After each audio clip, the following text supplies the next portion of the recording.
morning, or depending on when you're watching this, good afternoon, good evening, or good night. My name's Ross, and as always told out of Voice of Radio, so today we need to have a little bit of a chat about some stuff from Shiny Treasures EX, which is very, very important. There's a bunch of new stuff that we really need to talk about, some of which is relevant to Paldean Fates, but some of it is actually not relevant to Paldean Fates. Some of it is just, well, just for Shiny Treasures EX. But let's not worry about that for now. Let's worry about the stuff that we all care about, starting off with a Spafra EX. And we knew this was coming. Now, I forgot this was coming. I was pleasantly surprised when I noticed it looking at the set list this morning, because the whole set list is now out. But of course, in the press release for Paldean Fates, we were literally told that there was going to be a Spafra EX. Like, it was literally in the press release. We should have been expecting it. Whoops. Shout out to you if you were expecting it and were paying more attention than me when I was half asleep this morning. But we do have a brand new EX, and I have done the translation myself, though I have checked all the lovely Antoine Billet to make sure I've not done anything stupid. And actually, it's not too bad. This one could be kind of cool. Now, it is a stage 1, which is fine, I suppose. It is a grass type, but it is a Terra EX. And this is very, very important. A Spafra is not a grass type. Remember, we do have the Terra shifted types here. A Spafra is a psychic Pokemon that, as it stands at the moment in the TCG, has always been a psychic Pokemon.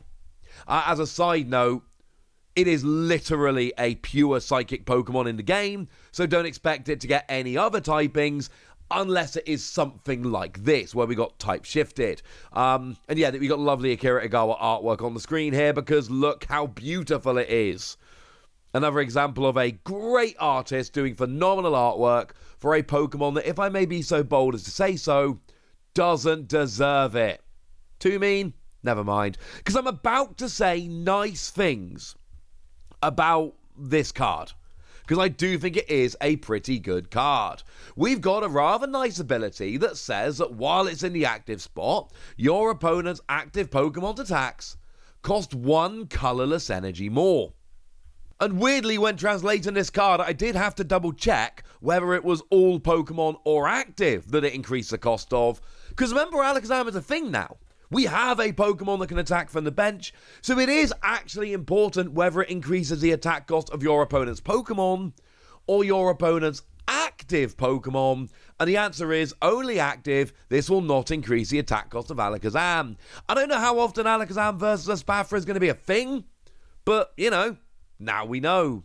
And this is a nice ability. It's not a reason necessarily to play the card by itself, but forcing your opponent to always have an extra energy is actually going to be super annoying. Against, like, Baxcalibur decks, they're a lot of the time going to have an extra energy.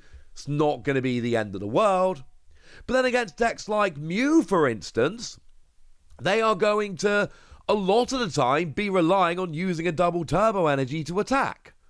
And then all of a sudden, that double turbo energy is not going to be enough, and that's actually going to be super annoying. Against Gardevoir, it's not really going to be much of a thing, because Gardevoir can attach extra energy quite a lot, quite easily using the EX, so it's probably going to be okay. But against Roaring Moon, forcing them to have an extra energy might actually be super annoying. Against Miraidon, making them hit an extra energy acceleration in the early game might be annoying. Some decks are going to weather this quite nicely. Others, this is actually going to be much more annoying. You have been warned. But the ability alone isn't going to be enough to get us there. We are going to need an attack as well. And the attack here is, it's alright. It's okay. Single Psychic Energy, although you can do more. This attack does 30 more damage for each energy attached to both active Pokemon. And as a side note, it is energy, not energy card. And again, these little things in the translation are really, really important. Because if it said energy card, well, double turbo energy would count once. But it doesn't, it says energy, so double turbo counts twice. Reversal energy, assuming it's attached to an evolution Pokemon and they're behind on prizes, non-EX, blah, blah, blah, as long as it, hits the requirements of it, will count as free energy here. which is actually pretty gosh darn good. That's 90 damage if your opponent's using a reversal energy. And of course, you've got your ability that forces your opponent to have an extra energy, and then when they've got an extra energy on there, ha! Because now you're doing extra damage. I'm giving this between 3 and 4 Wassies. We don't give half Wassies. That would be barbaric. I don't think this is a phenomenal card. But I do think this is a decent card. I think this has a little bit of potential. I think this could be pretty good. I don't think it's stunning. But I do think an ability that makes it harder for your opponent to attack, combined with an attack that can get up to pretty big damage pretty quickly, I think you pair those two together and we could be on to a winner. This is not a Junk Terror EX. It's not a game changer, but it's not a Junk Terror EX. And there was actually one more card that was dropped. Now, as far as I am aware, these are the only 2 new cards in a set that had not previously been revealed. As always, if I'm wrong, please do let me know in the comment section. But there was exactly 1 extra card revealed, and that was Nemona's Bag.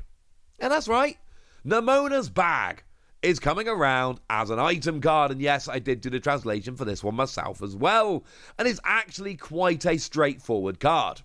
What it says is, choose up to 2 Nemona card from your discard pile and put them into your hand.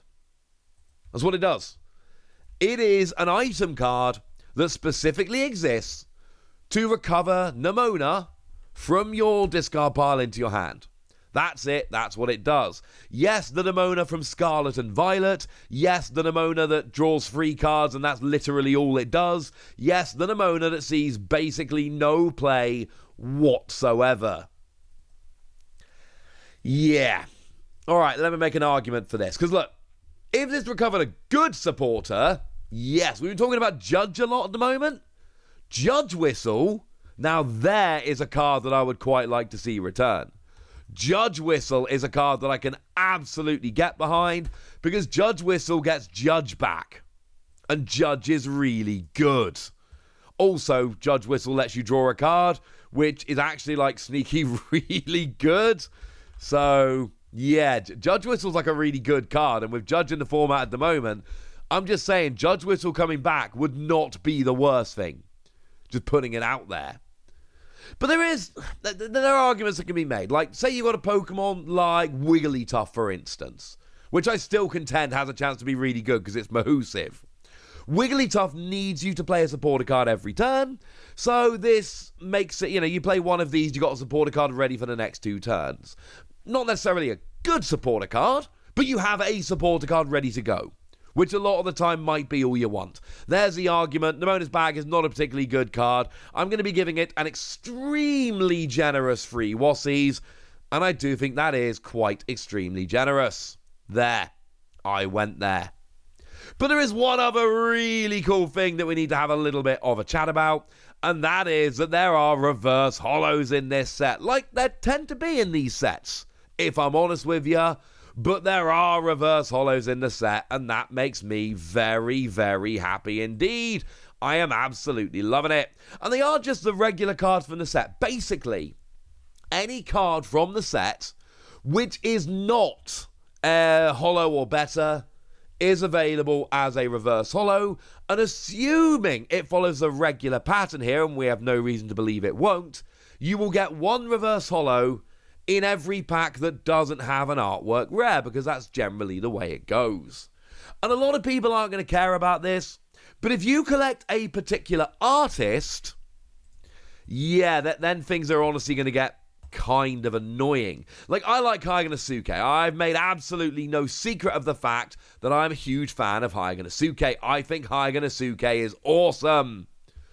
Well, in this set, there's a Squavit, and there's a Snorlax, and that new Mime Jr. Yeah, there's 3 reverse holos that I now need to go and find from this set to complete my Haiganosuke collection, which is admittedly doable. But then I also need to go and find myself a Tatsugiri and a Pikachu to go and complete my Okacheke set. And then, yeah, so basically, if you're collecting particular Pokemon, or you're collecting particular artists, this is going to be of particular relevance to you. If you're not collecting particular Pokemon or particular artists, this is a cool little bonus. You can kind of ignore it, honestly. It doesn't really matter, but I kind of love this. Because this is that classic thing of like, look, for me, I love collecting artists, so, you know, Okacheka and Haganasuke, like I've said, there's now 5 reverse holos that I'm going to be going to pick up. And I will be. Although, I love the Okacheka Pikachu. It makes me super duper duper happy. There is a part of me that's slightly annoyed because the reverse holo Pikachu is clearly going to be one of the most sought after, so I might actually have to pay a few quid for that one, which doesn't make me too happy, but I'm sure one day I will get over it. But the point is, it's just a nice handy bonus. It gives you, because remember, Japan generally doesn't have reverse holos like we do. So this is a nice little bonus that you get in every pack where you don't get an artwork rare. And you can go, hey, that's really cool, I love this. Or you can just ignore it, and that's absolutely fine. For me, I need these 5 reverse holos, maybe the Kato ones as well. So, yeah, I'm going to be going after those. And that's going to be lovely. Although Kato, annoyingly, between the stadiums and the Pokemon, I'm just looking up. I dread to think how many Kato there are going to be in this set I need to pick up. 9. There are 9 Kato cards I need to pick up in this set. Because you've got Pokemon like your lovely Tandemaus. But then, of course, you've also got your stadiums like Beach Court. And yeah, if I want to get all the Kato, there's 9 Kato reverse holos in this set.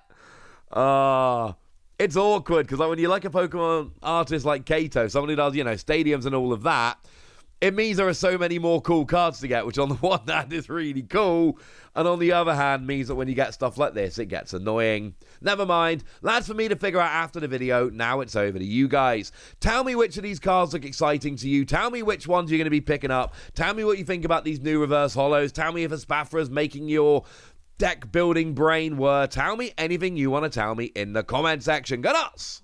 Be nice! And then make sure you like this video, subscribe to this channel, follow me on Twitter at the Wasi. That's where we talk about Pokemon and card games and Pokemon card games, all kinds of fun things.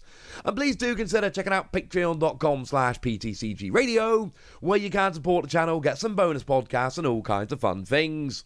But by far the most important thing as always, look after yourselves till next time, would ya? Thank you very much for watching. My name's Ross, and you've been watching PTCG Radio.